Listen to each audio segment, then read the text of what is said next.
Hello guys, welcome to Surveying Solutions, your number one channel where I get solutions to all your surveying problems. It's 9th Avenue in class again today. How have you been? On today's video, we are going to show you how to use attributes query on ArcGIS, right? Good. Now, we have a set of data that were downloaded from OSM. And then we want to query this attribute table like the database, right? Good. Now, in GIS, a query refers to the process of selecting and retrieving specific geographic data from a database or dataset based on what defined or predefined criteria. Now, we have a database. We are going to select and then retrieve specific what geographic data. Now, there are so many geographic data. Let's use the feature class and then the name as like points of interest, because there are actually some unique identifiers that can identify some features on the ground. Now we are going to create some criteria which will be used to select and then retrieve some of these information, right? Now it allows you to extract relevant information from a larger data set, such as maps or spatial databases, by specifying conditions or attributes that the data must meet. Now, they are essential for analyzing and managing spatial data as they help users to answer questions that make informed decisions by isolating data that is most relevant to their needs. So we have opened the attributes table of this particular layer. The next thing is for us to come up to select by attributes. Now, this select by attributes opens up a window where you can write some criteria, which we have actually stated earlier, where you can define some criteria. Now, the method we want to use is that we want to create a new selection. We are not adding to a selection or removing from a selection or selecting from a current selection. We just want to create a new one. Now, you can see these are the different fields that we saw from our attributes table, right? Good. The FID, I think we need to come up here. The FID, OSM ID, code, feature class, name, and rest of that. So what it means is that if you click on each of these, you can actually get the unique values that are under each of these fields. So for us not to look at FID, let's come to F class, because those are some unique IDs. So now let's get their unique values. Now these are the unique values that are under F class. Same thing to name. If we try to get the unique values, good. So these are the names. So what this does is that it helps you to know the total number of values that are under each of these attribute field, right? So that when you want to query or when you want to select and retrieve the information, you can decide to just scroll through to identify which one it is, and then you actually add it to your criteria. So now let's come to F class. So for you to add it to your expression builder, you double click on it. So we are now saying we want to work on this on the field called F class. So let's say F class equal to what? Now let's get the unique values. There are different unique values under the F class. So there are different values under the F class. So let's say we are looking at schools. But before then, come down to this point. This shows you the number of selected features out of the total. So we have about 9,886 features, like attributes in our attribute table. However, 0 is selected because we have not actually created any expression to select from our attributes, right? So that's what we want to do. So F class equal to, I would prefer we start with schools. Now another thing to note is that all our strings are quoted. It's very important. Now, when you have written an expression, you should try to verify to confirm if the expression is valid. Now, the expression was successfully verified, right? That means the expression will run. So let's now apply.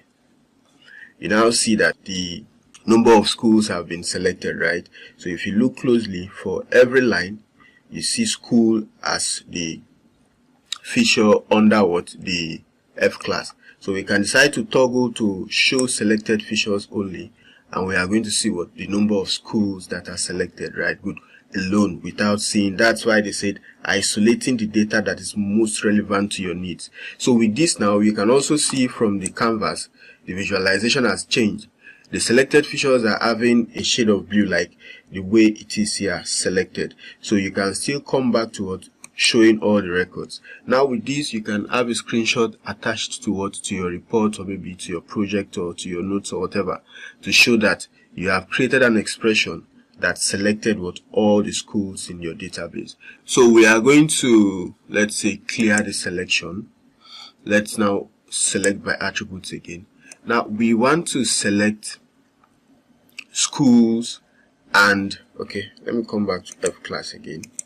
Let's say we want to select schools and libraries, right? Okay, before we select schools and libraries, let's also select libraries. So we can decide to clear this, or we can clear everything at once and then we start from what, the scratch. So we have what, F class equal to, let's look at library, right? We can also verify, then we now apply. So there are 22 libraries that are selected out of what, over 9,000 what, features. So we want to end today's tutorial by having multiple selection. So let's say we have feature class equal to library, or we have what, feature class equal to schools, right? Good.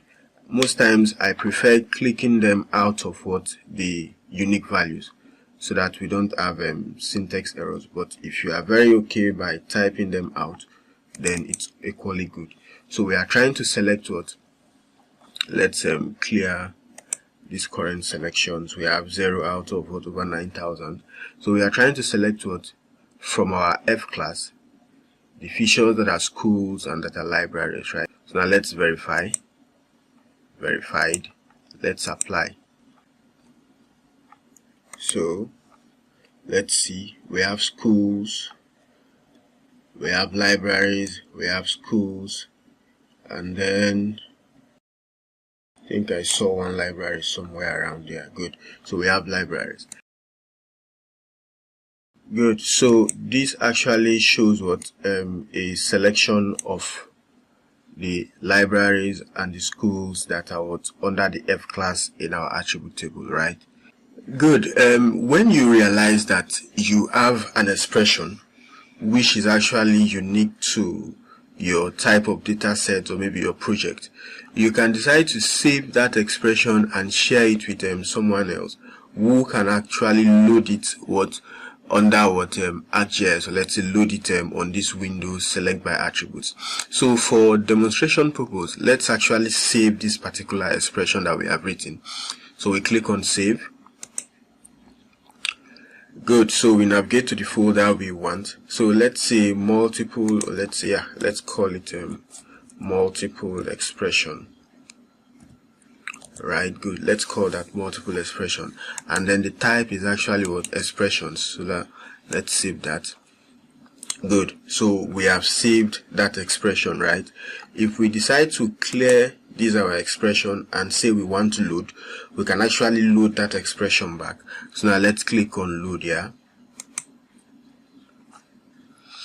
You can see, just open it up, and you have what, your expression right here. So you can still verify.